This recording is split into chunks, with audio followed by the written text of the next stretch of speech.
the county line. We are doing chapter 1 in the novel The Fate of Texas, called Texas, Jefferson Davis, and the Confederate National Strategy.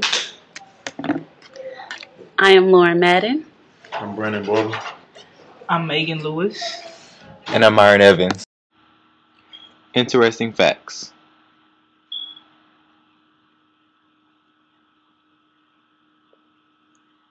Interesting facts. The Alamo is located in San Antonio. It is where Texas defenders fell to Mexican General Santa Anna, and the phrase "Remember the Alamo" originated. The Alamo is considered the cradle of Texas liberty and the state's most popular historical site.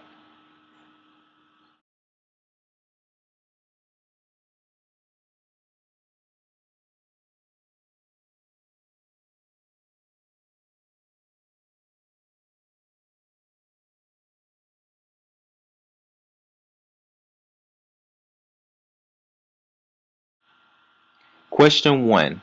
Why are these topics important to Texas history? Why are these topics important to Texas history? These topics are important to Texas history because the state contributed a large amount of soldiers and equipment to the rest of the Confederacy.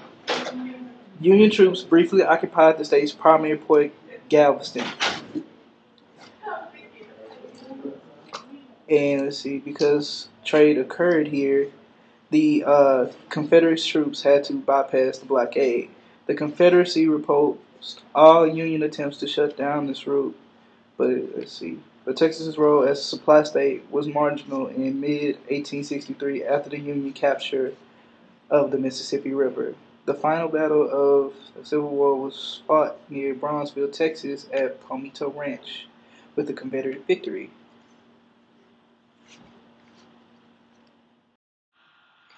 Interesting facts.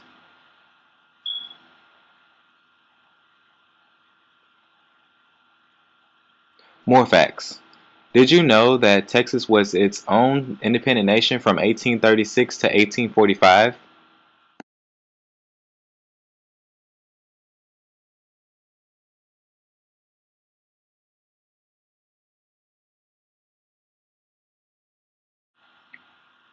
Question 2. What roles did the people described in the chapters play in Texas history? Question number 2. What roles did the people described in the chapters play in Texas history? Edward Canby. Edward Canby was a United States officer. Canby was named Colonel of the 19th Infantry at Fort Defiance, New Mexico Territory.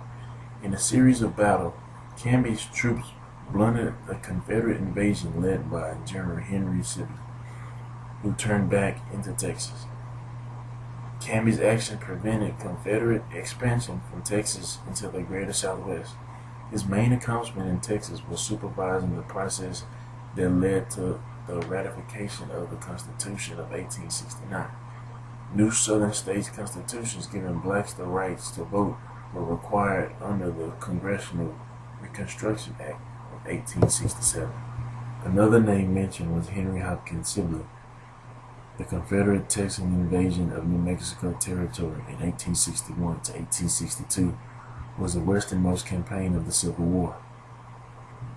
In June 1861, President Jefferson Davis appointed Henry Hopkins Sibley, a former regular Army officer, and authorized him to recruit a brigade of volunteers in Central and South Texas to occupy the adjacent federal territory.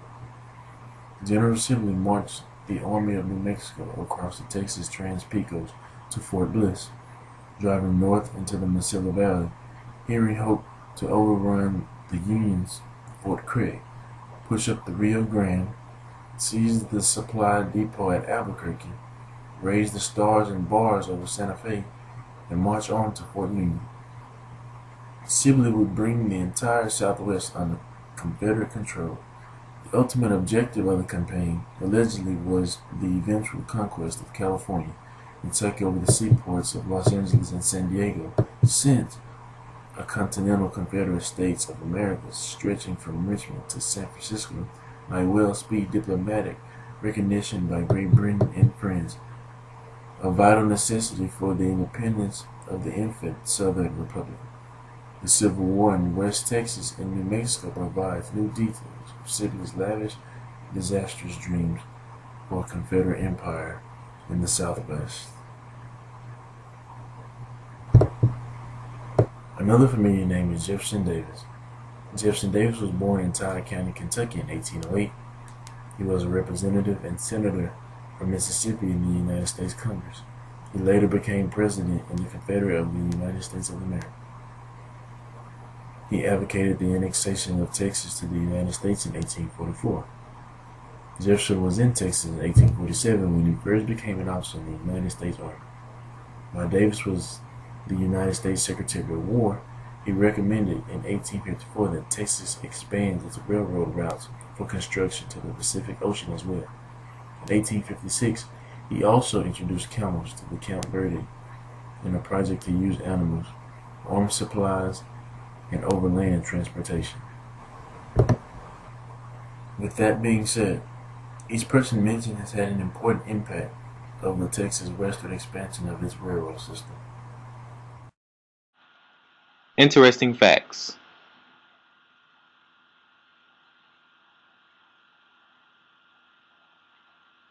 More facts.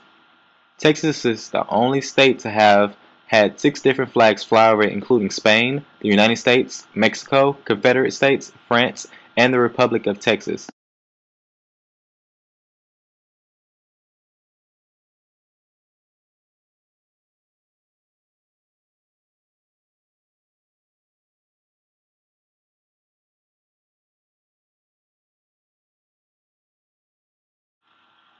Question 3. How does this topic fit into American history?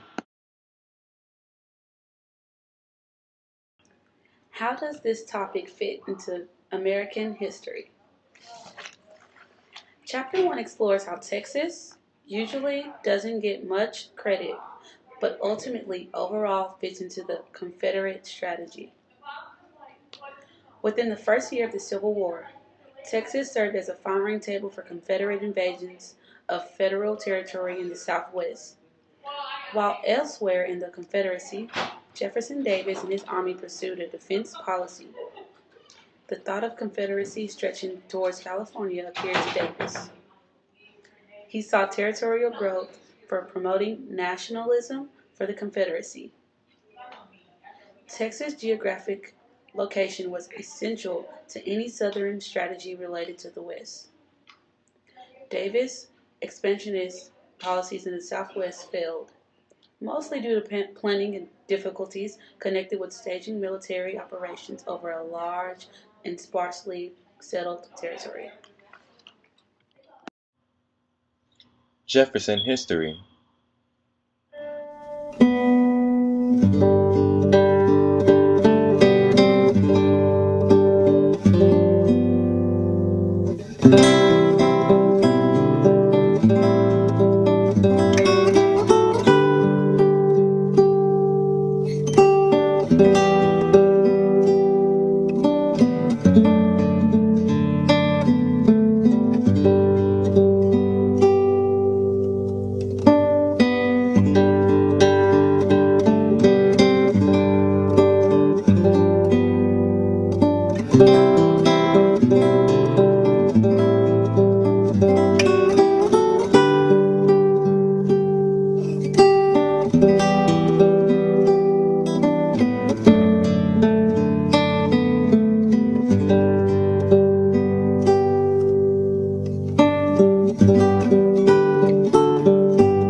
The sun shone bright and clear that day. We all left Washington to lick the rebel boys in Grear at the Battle of Bull Run.